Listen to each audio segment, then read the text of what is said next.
Yeah. God, I wish we'll be at the veranda. They'll have that game on. They'll have the Sharks game on. Oh, I didn't even think about it. Yeah, we can watch both. Yeah. Well, we won't have to either because the Niners game, I'm sure the Sharks start at 7. Right? Yeah. Yeah. Scar. What unis? I'll find out. Hey, you read a text that bothered me. Sure. And then I got a question for you. Okay, which one first? The one about Seattle. Okay. You want me to read it? Yeah. It's from the Comcast Business text line. Thank you. Guru, you were on the record saying Seattle wins.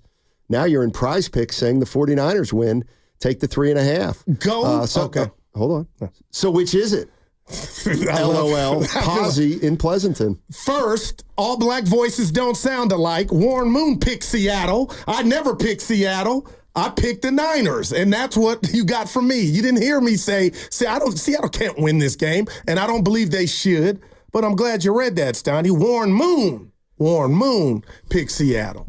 I got to go back and listen, but I could see. I didn't bet on the Niners all season long. I wouldn't pick them to lose to Seattle. Just lost to the Giants at home, ran the ball 7 times. Good God. All right, what do you want to ask me? Your phenomenal question this morning about the benefit of the doubt. What if I told you I got a problem with a team that just was in the Super Bowl and the caliber of the Niners needing the benefit of the doubt this early? They shouldn't be needing the benefit of the doubt this early. They've needed it before. They've gotten off the slow starts before. So.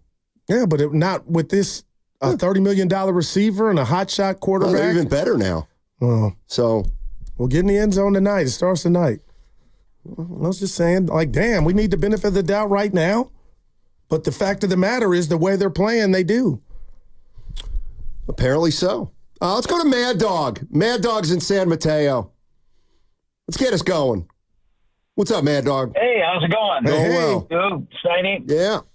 Hey, I think, back in the Bill Walsh days, I'm a little, I'm showing my the gray hair on my chin right here. But, it was thank you, us against them, and maybe this is going to be the game where we see all these guys gel, because they have to. You got the outside linebackers, Flanagan Fowles and Campbell out there. They got to really perform. And I don't know.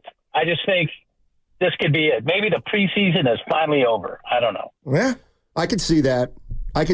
Maybe they just need some motivation because the season's now 5 games old and they got to get on the move. Well, don't ask Fred Warner for it because he ain't giving it to you, Steiny. He said they shouldn't need no damn speech. And they don't use those often in pro sports. That's really kind of mighty might stuff, little league stuff, pep talks. So I guess that doesn't really work consistently on the professional level in any sport. So I guess the cameramen for all the national outlets that show football and they show the guy. Let me finish. Show the guy giving the Newt Rockne speech, and it's incredible. Those are usually post game. No, they're pre-game. I've never seen a pre-game speech. You ain't watching. They're not. People cameras know aren't what I'm lit. talking about. Cameras aren't allowed in. And they're pre-game. like, "Come on!" And they're yelling. Remember, Jameis was eating his Saying fingers. "Come on" isn't really a motivational speech. Fred Warner is usually the one that gives them. That's probably why he does exactly. You complete me, bud. So he's sending a message today. Yeah, saying, they're ready. This team is ready. Oh man! Although we had Ben Solak on yesterday, ESPN senior reporter, covers the NFL. This was the one that really got my attention when we started talking about the 49ers offense. And maybe they're going to have an issue until and unless McCaffrey returns. Huge different. It's very different, especially if you look at the time frame in which they had Christian McCaffrey, the middle of the 2022 season to now. We've talked a lot about what Kyle's good at, what his bread and butter is. Under center, and they go play action, they get yards after the catch. And he's been evolving away from that for quite some time now. But even still, in the previous years, they were a pretty heavy yards after the catch team. At this point in the season, no quarterback has fewer yards after the catch than Brock Purdy does. Brock Purdy is also leading the league in what we call ADOT, average depth of target. When he throws the ball, he's throwing it further downfield than all other quarterbacks in the league. This has become a spread, drop back, and isolation passing offense. That's kind of what that's how they're attacking teams right now. It is not dissimilar to the change that Sean McVay made when he had Matthew Stafford as quarterback. And he said, okay, we're going to go and gun a little bit more. We're just going to kind of get 5 in the concept, and we're going to expect our quarterback and our wide receivers to be able to beat their guys. And so there's been a big stylistic change in the way that this offense attacks the passing game, and there's been some really cool moments from that, and there's been some drawbacks to that as well. Man, that was a hell of a soundbite. I know. Boy, that's one of those where, I don't know. I always like to. How are you feeling after a soundbite like that? Do you feel like, I don't know. Does it feel like your reputation takes a hit on sound bites like that? I don't know what you're talking about, but the Niners are looking like a Big 12 offense. They're spreading. Yeah. What's concerning for is 4 years, the Yak brothers ain't sipping. Maybe this is on Debo and Ayuk, man. Thank you, Evan. They ain't sipping, man. Well, where are yards after the catch? Do you find it ironic that, I've worked with you for 4 years, and you've been saying this team needs to throw the ball downfield more, and lo and behold, they're doing it, and they stink.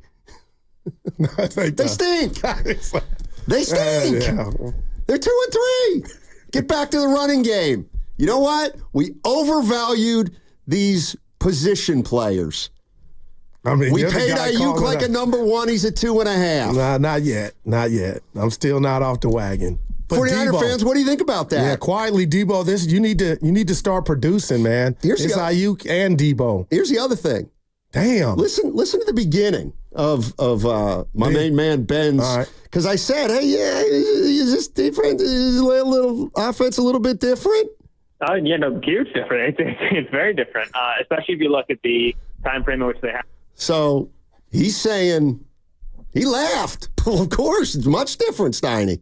You even watch the games. I guess you don't. Yeah, this offense has evolved. It's not what it used to be. Without McCaffrey, they're non-functional. Well, if that's the case, why can't we just put the rat on the? Oh shoot! What happened? Well, Evan's taking a call. Please, we can go ahead. I like to do it with a sound effect. You say it, and I'll do it. Okay. Well, I forgot. Put the rat on the table. I got to put the rat on the table. The weaponry's overrated. Like, you're laughing? No, I'm not. No, I'm not. I'm going to give you this, the consistent burger, because you have never thought highly of the weaponry like I have. But I got to tell you, man, the more I hear him, Warren said Debo. I had been giving him a pass. Well, it's because he's a star. No, because he's done it before without McCaffrey. So what's going on? And then Ayuk, that's a whole different thing. But, man, there is no Hennessy being poured with these two wide receivers because there's no yards after the catch. That's because they've changed their philosophy, according to Solak. They're throwing the ball more. If you throw the ball more downfield, your yards after catch are going to be reduced. I mean, that's pretty basic to me.